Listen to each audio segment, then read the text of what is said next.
uno viene observando, la mayoría de los que están acá son o militantes o mujeres y hombres comprometidos de distintos lugares con la política con mayúsculas, más allá del partido, más allá del tema electoral, digamos, la política como personas que interactuamos en una sociedad. Y uno observa, desde hace mucho tiempo, se ha agudizado en los últimos años, no es novedoso, incluso hay periodos históricos que se caracterizan por situaciones similares, de cómo desde los que forman opinión a través de los medios de comunicación con posición dominante, generalmente esa usina está ligada a los grupos económicos que les interesa tener una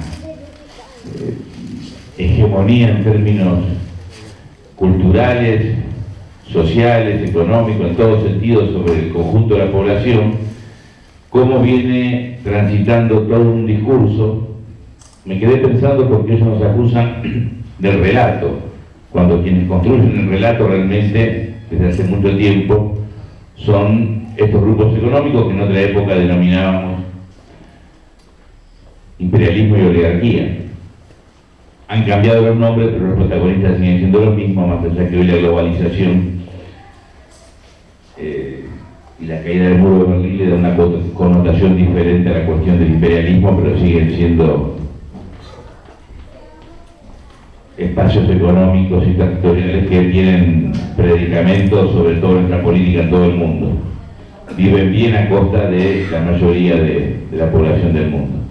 Y en ese esquema van desarrollando toda una política que pasa por el cine, por la televisión, la tiran como al pasar y uno la va asimilando. Observen ustedes la cantidad de series que hay donde hasta generan empatía, ¿no?, de cómo se resuelve un crimen violentando la ley, porque lo más importante es llegar a la verdad.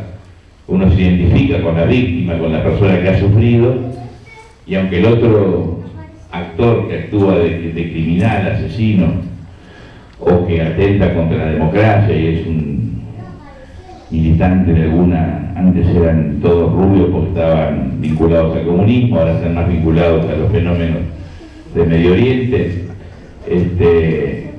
cualquier medio vale para poder detenerlos, la tortura, golpearlos. Y esto que uno lo ve en televisión y lo ve, a veces hasta ni nos hace pensar que es lo que están construyendo, también se va desarrollando en otros planos. Y lo que buscan en definitiva es conservar un statu quo donde la riqueza la puedan mantener en la administración y en la disposición de estos grupos en detrimento de la mayoría. Y no es un fenómeno argentino, es un fenómeno que se da en gran parte del mundo, por lo menos cuando uno dice el mundo, si bien ahora ya lo vemos en su totalidad, generalmente era Europa, Estados Unidos, la región, pasa por supuesto en África y en Asia. Ellos quieren disponer y mantener la identidad, la distribución absolutamente desigual de la riqueza, y para eso necesitan sociedades paralizadas, que no se comprometan, que no participen, que tengamos miedo. Desprestigian la política, que es la forma de alejarnos de la posibilidad de participar, y luego nos meten miedo a partir de la inseguridad, la violencia, que son fenómenos que existen, obviamente, no se los puede negar. Y con la política desprestigiada y con nosotros encerrados en nuestras casas, ni comprometiéndonos, y no hablemos de un partido político, ni la sociedad de fomento, ni la cooperadora, ni el club del barrio, cosa que antes, hace 20, 30 años, uno iba a un barrio y había 7, 8, 10 instituciones que tenían predicamento. Uno se sentía orgulloso de ser parte de la sociedad de fomento, del club del barrio, de la cooperadora de la escuela. Y hoy pregúntenle en cualquier cooperadora, en cualquier escuela, cuántas personas integran la cooperadora, y de 800, 700, 900, 1200 alumnos, y va a haber 4 o 5 padres, con suerte. Y lo mismo pasa en sociedades de fomento que están cerradas. clubes que sobreviven, pero en general nos buscan alejar de cualquier herramienta o instrumento que implique organizarnos aún para pelear, no por la liberación nacional y social, sino para pelear por un desagüe, para pelear por un basural. Nos alejan y luego por la situación de la inseguridad y la violencia nos enrejan y nos dejan ahí adentro. ¿Y qué hacemos? La mayoría, ahora tenemos estos bichitos que uno, está internet, está las redes sociales, la televisión, y no estoy diciendo que eso sea malo, al contrario, pero te bombardean, te levantás a las 5 de la mañana, creo que hay un sketch de Capusotto que habla de un programa de radio que se puede aplicar a un programa de televisión, te levantás y está todo mal. Y con una desfachatez que uno mismo de tanto escucharlo ya lo asume. Yo te escuchaba un programa de América 24 a la mañana, pues uno no sabe qué ver. Y yo trato de ver lo que piensa diferente a nosotros, porque busco ahí entender o comprender. Y estaban hablando de ese hecho terrible que ocurrió en Junín, de esa chica que habían golpeado a la salida de una escuela. Entonces leían mensajes de personas que por Twitter o Facebook hacían llegar su opinión. Todos los mensajes que leían tenían que ver con que, bueno, esto es la consecuencia de un gobierno que divide, la grieta, nos enfrenta, genera violencia. Y el periodista, que es un hombre de la democracia, Antonio Laje, decía, claro, por supuesto, tienen razón, la grieta, la violencia que van generando. Yo no más que leía los diarios, por ahí, dice, bueno, vamos a un, ¿cómo se llama lo que están? Un móvil, vamos a un corresponsal, iba a decir, vamos a un móvil que está, bueno, no sé dónde está el móvil, se cortó el móvil. Y dice la, ¿qué querés con este país? No se puede, pero es increíble. Claro, le dio bronca porque el móvil se cortó, quedó colgado y empezó a desproticar contra Argentina porque se había cortado el hilo. Es decir, cuestionan la violencia, entre comillas, falso, pero vamos a suponer que tuviera razón, del gobierno, y además después empezó a hablar barbaridades con una violencia. También tiene que ver con que venimos de tantas décadas de autoritarismo, aún con estas democracias liberales, que también vamos asimilando, y no lo estoy justificando al Laje, digo, pero nos pasa a veces de que caemos en la trampa, de replicar eso que los grupos económicos o esa usina de inteligencia que tienen estos grupos económicos nos tiran para que nosotros nos confundamos y discutamos ni siquiera el árbol, algunas ramas del árbol que queramos, el bosque ni lo vemos siquiera. Y me parece que ahí donde quienes militamos, quienes tenemos interés por cambiar la realidad, quienes confiamos en la política como un instrumento que en definitiva es el único que tienen los sectores populares, los miles de años que tiene la humanidad en términos de civilización, no hay otra herramienta que la política.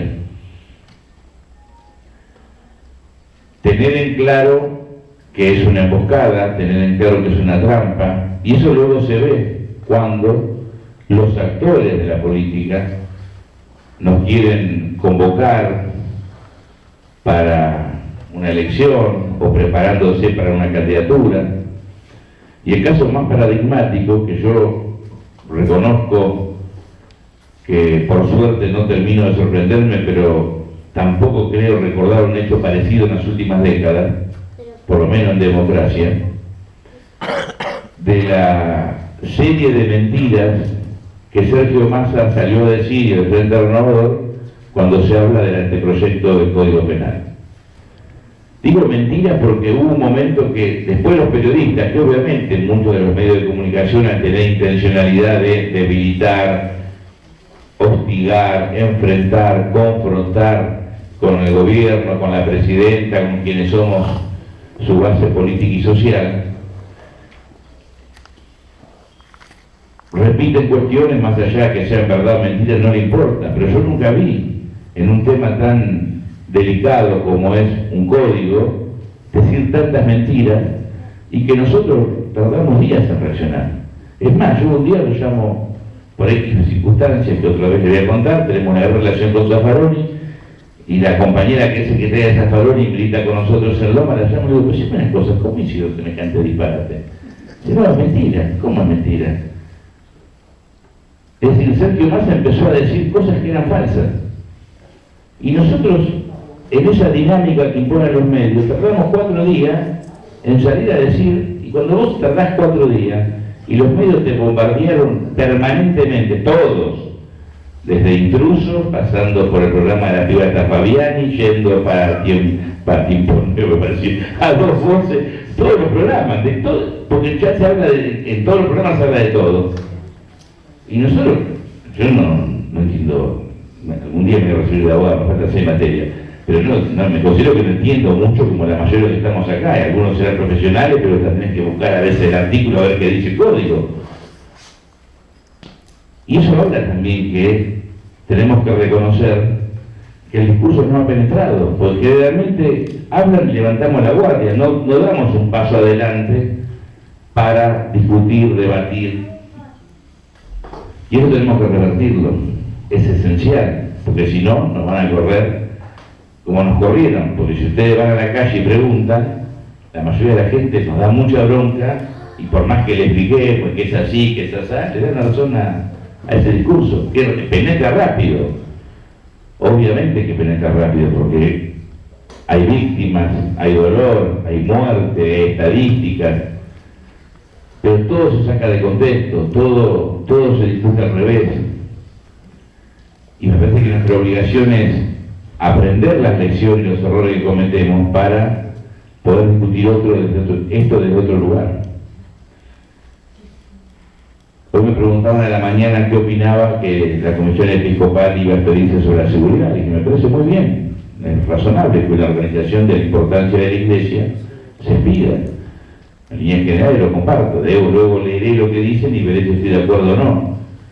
Espero, digo, que no hablen de las consecuencias, que hablen de las causas, porque acá los medios masivos de comunicación, cuando reproducen a Francisco, te hacen decir lo que él habla de las consecuencias, pero omiten siempre lo que él dice de las causas. Y a veces la Iglesia me parece que debe leer esos diarios, porque Francisco habla de la violencia, habla de la inseguridad, habla de la droga, pero habla de las causas, una sociedad injusta, inequitativa, cómo eso genera violencia, el capitalismo salvaje, la concentración económica. Por supuesto, si uno va a un barrio, o un familiar, un primo, un vecino, remisero, nuestra hermana, que la asaltaron, o que tuvo una víctima fatal en su familia o en su entorno, le va a decir el capitalismo salvaje, le tira y está bien, es comprensible porque tiene dolor, como una persona que sufrió un asalto, o que un familiar o alguien cercano ha sufrido un asalto, o lamentablemente perdió la vida. Ninguno de nosotros en esas circunstancias tendríamos capacidad de analizar o razonar. Pero quienes dicen que son dirigentes, o quienes quieren conducir la nación, o quienes quieren opinar desde una posición entre comillas independiente sobre la realidad, no pueden pensar de la misma forma, deben actuar con una mirada de mediano y largo plazo. Objetividad absoluta no existe, pero tampoco se puede caer en una subjetividad de las características de la que vivimos todos los días. O sea que estamos en una situación compleja, no un fenómeno, reitero, que le toca solamente a Argentina, le toca a la región. Pero tenemos algunas cuestiones a favor, que las tenemos que aprovechar.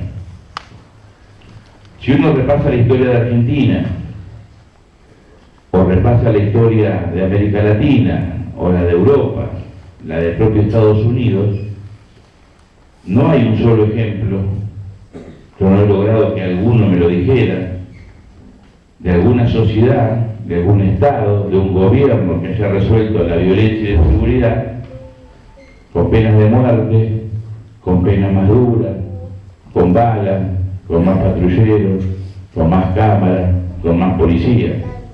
No se conoce. Si alguien me dice, no, mira, acá pasó, si no estás equivocado, en tal lugar.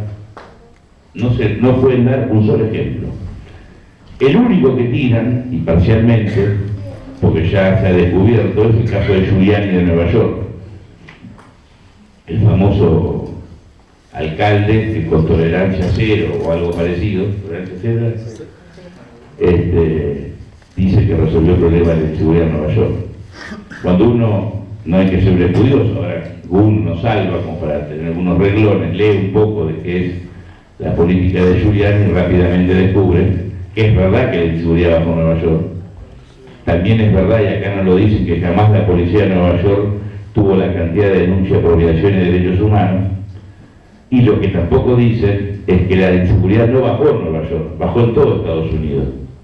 ¿Por qué? Porque superada la política de Reagan, que acá se desarrolló en los 90 y que en los países centrales Reagan y Thatcher desarrollaron en los 80, con la llegada de Clinton, la reactivación económica y el crecimiento económico, la inseguridad bajó a pique en todos Estados Unidos, también en Nueva York. Incluso en algunas ciudades donde se desarrollaron políticas contrarias a las que desarrolló Giuliani, la inseguridad bajó aún más. Por ejemplo, Boston. Por supuesto que son casos aislados, yo no digo que ese sea el parámetro, pero lo concreto es, digo Boston y Nueva York, lo concreto es que todo un estado importante, demográficamente, cantidad poblacional, económicamente, cuando hubo un crecimiento económico, esa inseguridad bajó. O sea que el discurso ese de Giuliani, de la mano dura, no es cierto. Pero además hay otra cosa que tampoco nos cuentan. El jefe de policía de Giuliani, que se encargó por un lado de tener una policía que violentaba los derechos humanos, ¿sobre quién? A ver, jóvenes, ¿de qué color? Afroamericanos, latinos, asiáticos.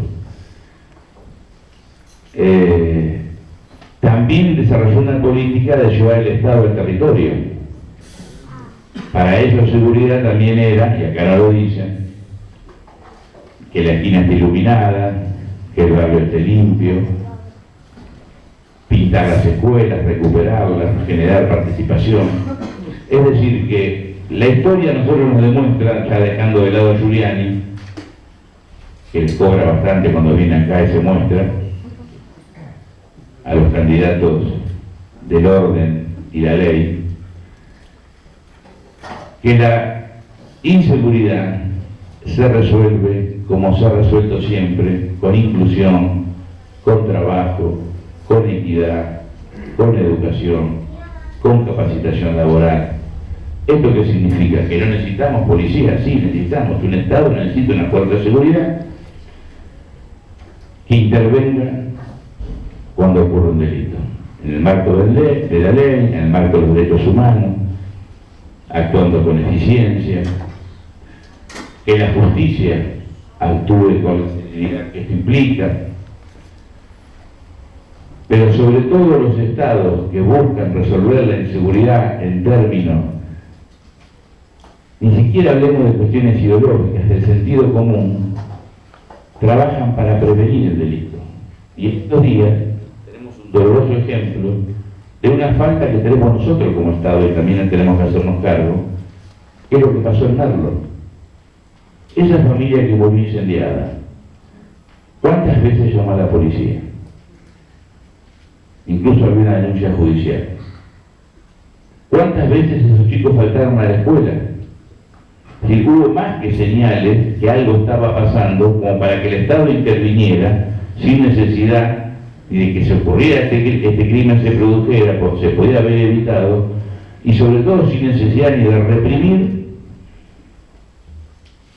Quizás habría que haber tomado medidas mucho más severas en términos judiciales con la persona que ya amenazaba a esta pobre mujer, que la había golpeado, etc.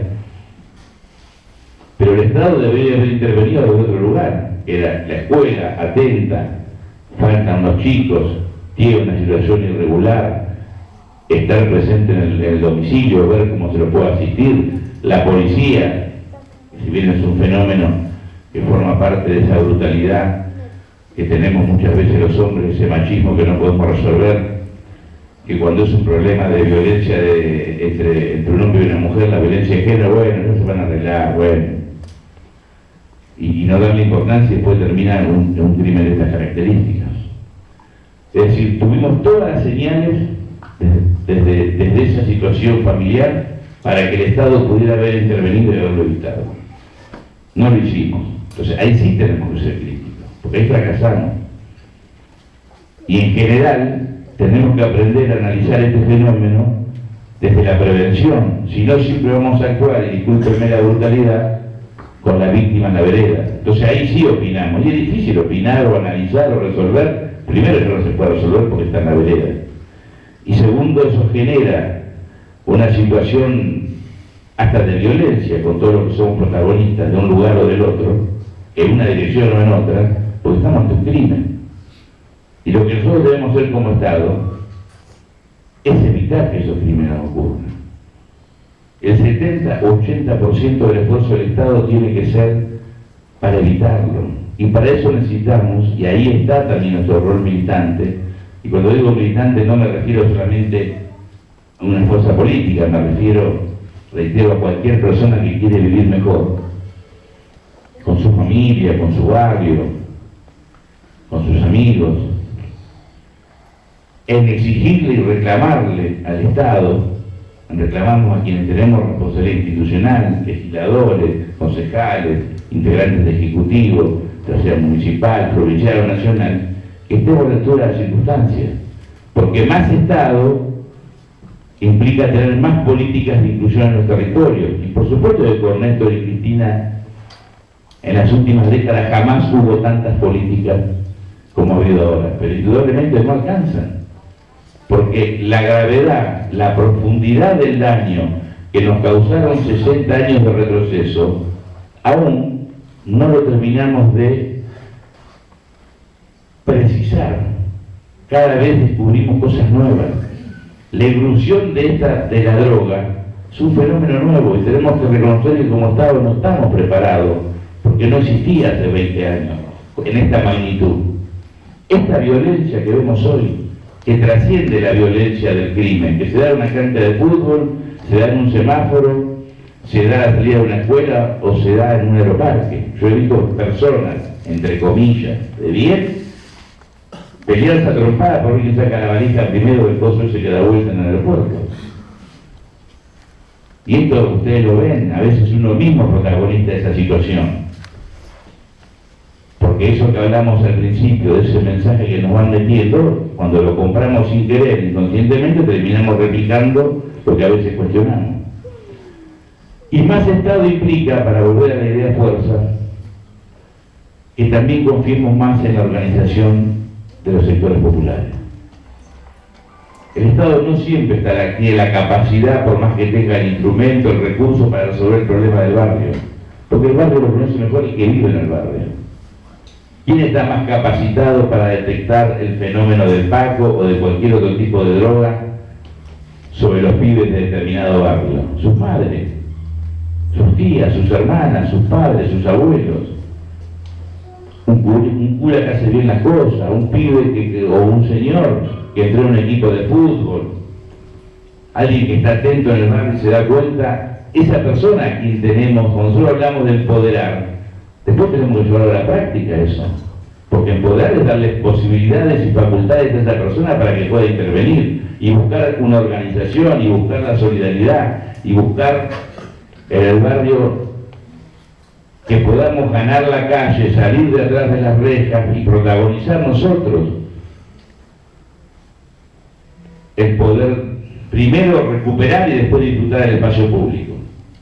Hoy que le digamos a algunos de los pibes jovencitos que hace 30 años uno a la noche dejaba la puerta de vuelta y salía a tomar mate en la vereda, o a veces sacaba el televisor del patio para ver un partido, nada, está en pedo. ¿Cómo va a abrir la puerta que el televisor al patio? Y esto pasaba. No digo que antes estábamos mejor, era distinto. Yo valoro todos los avances, cuando hablo de las redes sociales, de la televisión, o todo lo que pasa, no lo cuestiono. Creo que es distinto. Lo que sí creo que tenemos que tener inteligencia de utilizarlo en función de los intereses nuestros. no de permitir que ellos nos sigan colonizando, domesticando. Y para eso tenemos que tener una actitud crítica, porque la solución está ahí, es sentido común. ¿Cómo vamos a parar violencia con más violencia? ¿Cómo vamos a parar la muerte con más muerte? Eso no en ningún lugar ocurrió. Cuando uno quiere parar la violencia con más violencia, quiere más violencia. Nadie gana en ese juego, pierden todo. La única forma de parar la violencia es con lo contrario a violencia, que es el amor. Y decirle esto a alguien que ha sufrido un delito, también corremos riesgo de no corra por la calle. Pues qué amor. Nosotros sabemos qué es el amor. El poder confiar en el otro, el poder construir solidaridad, el poder comprometernos para poder recuperar. Nosotros cuando decimos, Levita, que nuestra patria es el barrio, porque queremos que de ahí nos vamos a recuperar definitivamente. Y de ahí tenemos que exigirle al Estado local, provincial, nacional, sin temor, porque el espíritu crítico es el motor que mueve la política, para que esto lo podamos resolver. Porque tampoco el Estado solo lo va a hacer, porque además este Estado no es el Estado del 50, del 60 o del 70. El peronismo en aquella época, 40 y 50, construyó un Estado de bienestar. Este es un Estado neoliberal. Nuestro Kirchner lo tenía claro. La derecha tuvo que gobernar este país durante décadas, incluso con golpes militares, con represión, con desaparecidos, con endeudándonos, llevando una guerra donde murieron los pibes como Malvinas, con un Estado que no era el Estado que ellos querían. Lo pudieron destruir en los 90, y cuando nosotros asumimos en el 2003, incluso hoy Cristina, cabalgamos un Estado neoliberal. Algunos me escucharon recién discutir afuera un tema que tiene que ver, no se lo voy a comentar porque lo va a aburrir, pero sirve como dato. En un conflicto con pescadores artesanales en el sur de la provincia de Buenos Aires. Y el Estado, los funcionarios hablan de la legalidad, no hablan de la justicia. Y la legalidad no siempre es justo. No, es legal. No, mirá, si vos perjudicás a 20.000 familias, eso es ilegal, está mal. Entonces nosotros debemos confiar más en el sentido común y animarnos a plantear determinadas cuestiones, porque tampoco es cierto que hay carteles, tampoco es cierto que vamos a hacer camino a ser ni México, ni Colombia, pero sí es cierto que si no hacemos nada podemos parecernos a Brasil en 10 años. Y no es justo. No es justo porque somos otro país con todos nuestros errores y todos nuestros retrocesos. Este es un país. No es casual que estemos en la UOM. No es casual que esta charla se dé en la Casa de los Trabajadores. El protagonismo que tienen los trabajadores en Argentina es muy superior al que tienen en todo el resto del continente. Y lo decimos no con la soberbia en detrimento de los pueblos hermanos. Lo decimos con orgullo. Pero ojalá este fenómeno de los trabajadores como columna vertebral del movimiento nacional se diera en toda América. Sería otra la historia. Y ese componente que construyó el peronismo, pero incluso más allá del peronismo, si ustedes ven Frondizi, el propio Ilia, van a ver que tenían una visión de la industria, del trabajo. Después podemos discutir otras cuestiones, obviamente. No es lo mismo la vinculación que uno pensaba con Estados Unidos que la que podía pensar Perón respecto a la tercera posición. Pero lo esencial del desarrollo, del trabajo, de la equidad, de la inclusión eran muy similares. Por eso no es casual que los golpes no eran solamente sobre el peronismo. Si bien el peronismo estaba proscrito, también iban cayendo otros gobiernos.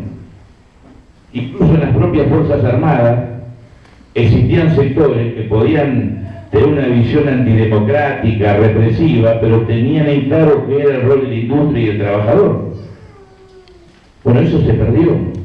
Lo vamos a recuperar, o lo estamos recuperando en Argentina, con trabajadores, con una industria. Ya nos habían convencido que había que destruir el Estado, porque también tenemos que aceptar, hayamos votado a favor de Menem o en contra, que la convertibilidad la compramos todos. Y por tener el teléfono queríamos tener el teléfono, más allá que fuera del TEL, de Megatel o de, qué sé yo, de Telefónica. Por supuesto, estoy generalizando, hubo honrosas excepciones de compañeras y compañeros que pelearon y resistieron. Yo recuerdo haberle dicho, me hago cargo, Jauretche dice que los pueblos no son sonsos, pero que nos asonsamos. Yo me hago cargo, me asoncé. Recuerdo haberle dicho a un compañero, pero vos tenés que tener 45, viejo. ¿No te das cuenta que se cayó el muro de Berlín? ¿No entendés la globalización? O sea, nos asonsamos millones de argentinos. Si no es inexplicable cómo votaron a Menem en el 39, a Menem en el 95 y a De la Rúa en el 99. Y que Caballo fue ministro de los dos procesos. Entonces digo, esto que nos pasa en términos sociales no es para que nosotros nos flagelemos, porque siempre la mayor responsabilidad la tienen los dirigentes, y mucho más, nunca perder de vista que detrás están los grupos económicos, siempre. De 1810 para acá, siempre, en todas nuestras tragedias, en todas nuestras derrotas, en otros fracasos, están siempre. Por eso hay un Saúl Martínez de Oz, en 1810. No nació en el 76. Y para redondear, porque me fui para varios lugares, parezco San Lorenzo atacando. Me cuenta contra el arco. Y si no se equivoca el arquero, no le hacemos el gol. Para redondear. Le doy otro ejemplo. La ciudad de Buenos Aires, en el 2013, tuvo un índice más bajo que en el 2012. La ciudad de Buenos Aires y la provincia de Buenos Aires tiene índices vinculados a la inseguridad inferiores a Los Ángeles, a Miami, a Washington, Distrito Federal, a Baltimore, a Nueva Orleans, ni hablemos del resto de los países de América Latina. Esto a veces no se puede decir ni en un medio, ni con personas que están afectadas o violentadas legítimamente, porque pareciera que uno está minimizando o está justificando. No, para nada, son datos, pero para que nos ayudemos, para que nos ayude a interpretar lo que está pasando y lo que debemos hacer. ¿Debemos tener una policía? Sí, con control social, que actúe en el marco de la ley, que sea conducida por quienes el pueblo vota. Nosotros tenemos una diferencia, desde que asumió Daniel Scioli, que le dijimos, por suerte se lo dijimos a 1 o 2 semanas que asumió: gobernador, el peor error que está cometiendo usted es devolverle el poder a la policía, a la propia policía. A usted le puede gustar más o menos la gestión de Ardañán, pero el gran logro de Ardañán era que a la policía la conducía el gobernador con sus ministros políticos. Entonces necesitamos una policía profesional, eficiente, pero que nosotros confiemos. Necesitamos una justicia que actúe, y necesitamos políticos que nos comprometamos a resolver esas cuestiones, porque si no es fácil también echar la culpa a la policía, o es fácil echarle culpa a un juez, y obviamente que un juez, un fiscal o un policía tienen mucha responsabilidad, pero quienes hacemos política también. Y quienes hacemos política y no desarrollamos tareas de prevención, que no empujamos para que haya más Estado en el territorio, que no propiciamos la organización popular, también tenemos responsabilidad. Sobre todo si queremos que esto se resuelva. Cuando yo digo amor es educación, lo que era la escuela, o lo que debe ser la escuela cuando un pibe es contenido en esa escuela, con los padres actuando en esa escuela, lo que era el club del barrio, lo que debe ser el club del barrio, lo que es la familia, lo que es que un pibe tenga un horizonte, un destino, ya sea en la capacitación laboral, ya sea en la universidad, porque los pibes humildes también tienen derecho, y eso es peronismo, de ser, que le vaya mejor que a sus padres, y a nosotros como padres que queremos que los hijos sean mejores que nosotros. Por lo tanto es una tarea del Estado, es una tarea del gobierno, es una tarea política y es una tarea de la sociedad. Y nosotros, que tenemos un compromiso, que actuamos en el seno de esa sociedad, que somos catalizadores de estas cuestiones, tenemos que redoblar nuestro esfuerzo para que en la próxima charla haya 300 personas.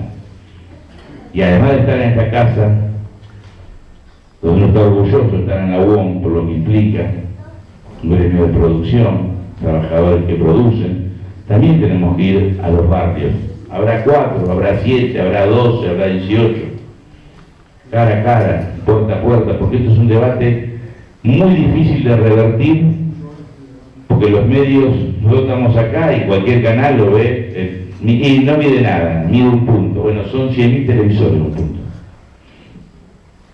Pero yo sigo confiando, y creo que la historia la construyen no los televisores, la construimos las personas.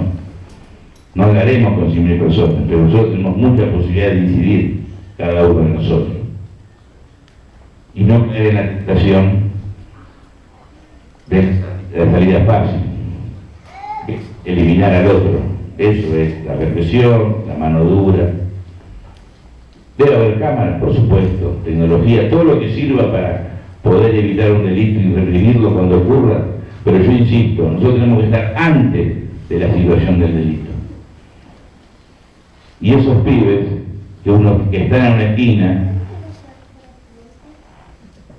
que se sienten excluidos, no se los va a incluir con un patrullero o mandándolo a la cárcel, se los va a incluir con afecto, se los va a incluir dándole una oportunidad, se los va a incluir entendiendo ellos y nosotros que acá nos salvamos todos, no hay salvación para alguno, en este barco estamos todos.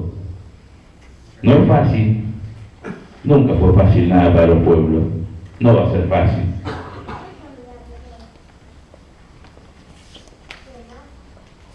En 200 años nunca tuvimos la posibilidad de que un gobierno democrático, luego de 12 años de gestión, con muchísimos, solo hablamos de década ganada, con muchas cosas,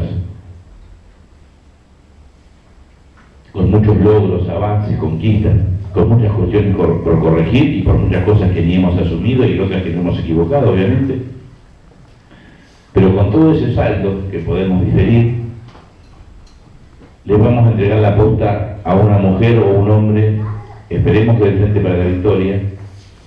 Yo creo que el partido está abierto y podemos ganar, además de que debemos, es posible, no es una utopía. Pero aún en cualquier escenario que nos imaginemos, el piso que queda es muy alto, porque cualquier persona con la cual charlamos, enojada, crítica, horrorosamente antigobierno, les va a decir que quiere más educación, que quiere más salario, que quiere más trabajo, que quiere más Estado. Nadie le va a decir que quiere menos. Eso lo tenemos que usar en favor de poder discutir para arriba, para ir por más. Esa ventaja que tenemos nos coloca respecto a los grupos económicos. No digo que es una ventaja estratégica, pero es una ventaja importante, porque por primera vez la derecha, los grupos económicos no tienen programa. Ustedes observen cuando leen La Nación, Clarín, y si no lo leen, tómense el trabajo un domingo leerlo, y van a ver que no hay programa. Antes, cuando venía una ofensiva contra el pueblo, contra el campo popular, contra el movimiento nacional, ya estaba el programa. Hoy no lo tienen, porque el mundo está en crisis. Nosotros tenemos problemas con los automotores, es cierto. Los argentinos compramos menos autos porque hay datos que no es el tema de esta charla, todavía lo podemos charlar, que no podemos negar. Ha habido una disparada en los precios en noviembre y diciembre, la devaluación, obviamente que hay menos dinero. Pero también es cierto que Brasil no compra, porque Brasil tiene una situación igual o peor que nosotros. Tampoco lo digo para conformarnos, yo quiero que a Brasil le vaya muy bien y ojalá Europa se recupere pronto. Pero esa crisis que tiene el mundo para nosotros puede ser una oportunidad, porque la derecha no tiene programa y la gente nos puede votar o no, o nos votó o no, y muchos no nos votaron en octubre del año pasado y eligieron candidatos que es difícil de entender por qué lo hicieron, pero quieren ir por más. Entonces nosotros tenemos esa oportunidad. Y en este tema vinculado a la violencia, a la inseguridad, a la reforma del anteproyecto del Código Penal, que seguramente Víctor va a hablar más específicamente sobre esta cuestión, nosotros tenemos que pararnos de ese lugar, de ese sentido común que sí tiene que ver con lo que hizo Néstor, con lo lo que hace Cristina y con lo que hacemos cada uno de nosotros y con lo que hicieron millones de argentinos durante décadas, que ahora en retroceso y equivocándonos, siempre queremos vivir mejor, porque nadie quiere vivir peor. Todos queremos vivir mejor. Entonces, eso es una ventaja que la tenemos que potenciar y no enojarnos con la realidad, compañeros, porque a veces nos da bronca la realidad, no la queremos ver, nos enojamos. No hay que enojarse, hay que comprenderla, tratar de aprender, ser humilde, entender que nos equivocamos, ser humilde, escuchar mucho, escuchemos a los vecinos, aunque digan, no, viste lo que Bati lo que dijo, algo vamos a encontrar si escuchamos. Si tratamos de convencerlo, no lo vamos a escuchar, ni ella a nosotros y nosotros a ella. Y solo lo que tenemos que tratar es convencer a los que piensan diferente, porque estamos convencidos que tenemos una razón, aún con matices, todos los que estamos acá, sabemos que la Argentina va a ser feliz cuando haya pleno empleo y salarios dignos. Después podemos discutir, tener matices respecto a esto, a aquello, a lo otro. Entonces, si privilegiamos esas grandes coincidencias, somos generosos para construir unidad. Acá no hay, puede haber un Maradona en la política, puede haber dos Maradonas, pero ningún Maradona sale campeón del mundo solo. Ustedes vean el gol ese de Maradona, que fue un golazo, pero había 10 jugadores más adentro, y había con jugadores en el banco, y estaba el aguantero, el médico, el técnico, y todos nosotros mirando por televisión, y lo que generan los Maradona, una sociedad. Bueno, la política es igual. Perón, sin el pueblo en la calle, no hubiera sido Perón. Y esto se da para cualquier líder acá y en cualquier parte del mundo. Entonces yo, para terminar, tenemos ventajas, transitemos el sentido común, no renunciemos a la política, no caigamos en la trampa de los medios, discutamos desde la sensibilidad y desde el sentido común en cuanto a no querer tirar. Yo cuando le menciono estadísticas, a veces te pueden decir y a veces ni son convenientes, porque no la van a escuchar, y está bien que no la escuchen. Yo no sé si escucharía a alguien que me da estadísticas y me pasó algo a mí o a mi hijo. No sé si mi cabeza estaría, seguramente estaría muy enojado, muy conmocionado. Pero tenemos que entender que lo que buscan los medios es asustarnos, atontarnos, paralizarnos, quitarnos iniciativa. Nosotros debemos hacer todo al revés. Y si no entendemos algunas cosas, porque a veces no las entendemos, yo por lo menos las entiendo, recordar a Caureche, a ver dónde está la sociedad rural, dónde está el grupo económico, dónde está la embajada, está allá. Bueno, yo por las dudas paro acá. Quizás no entendemos, pero no nos vamos a equivocar en qué lado tenemos que estar. Así que les agradezco, gracias Cristina, gracias a los compañeros de la UOM, gracias por haber escuchado esta desordenada, ni siquiera charlas, reflexiones, porque también les confieso que yo muchas veces, como todos ustedes, charlamos, reflexionamos, digo cosas y las voy elaborando, las voy pensando y las voy también modificando, porque estamos viviendo una transición a una velocidad que por lo menos yo no viví, seguramente los pibes dentro de 40 años verán otra más veloz todavía, lo que es cierto que las cosas pasan mucho más rápido. Entonces a veces son difíciles de procesar, pero no perdamos fe en nosotros ni perdamos fe en el pueblo, porque a pesar de todos esos grupos económicos y todo lo que nos pasó en 200 años, que estamos de pie, luchando, con ganas de vencer.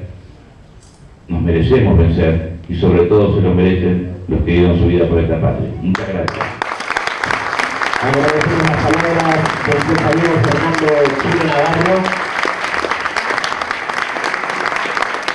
Le pedimos al compañero que se quede un segundito. Le haremos entrega de un pequeño reconocimiento por su participación en la inauguración de las jornadas de charla de debate. Es un pequeño reconocimiento nuestro. Muchísimas gracias por habernos acompañado y hacer un aplauso, por favor.